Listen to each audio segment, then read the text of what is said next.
पुढची बातमी. सावित्रीबाई फुले पुणे विद्यापीठातील खासदार अमोल कोल्हे यांच्या भाषणाला विरोध करण्यात आलाय.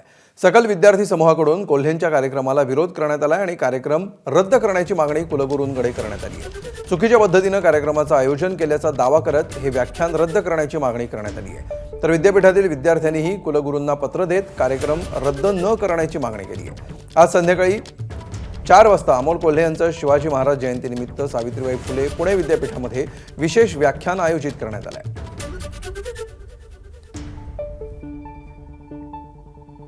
माध्यमांकडून एक गोष्ट माझ्या निदर्शनास आणून देण्यात आली की विद्यार्थ्यांच्या एका छोट्याशा गटानं राजकीय पार्श्वभूमी असलेला वक्ता विद्यापीठात नको अशी काहीतरी भूमिका घेतली. अजून मला विद्यापीठाकडून याविषयी कोणतंही स्पष्टीकरण आलेलं नाही आणि त्याचवेळी असंही मला समजलेलं आहे की विद्यार्थ्यांच्या एका मोठ्या गटानं हे व्याख्यान व्हावं अशी भूमिका ही घेतलेली आहे.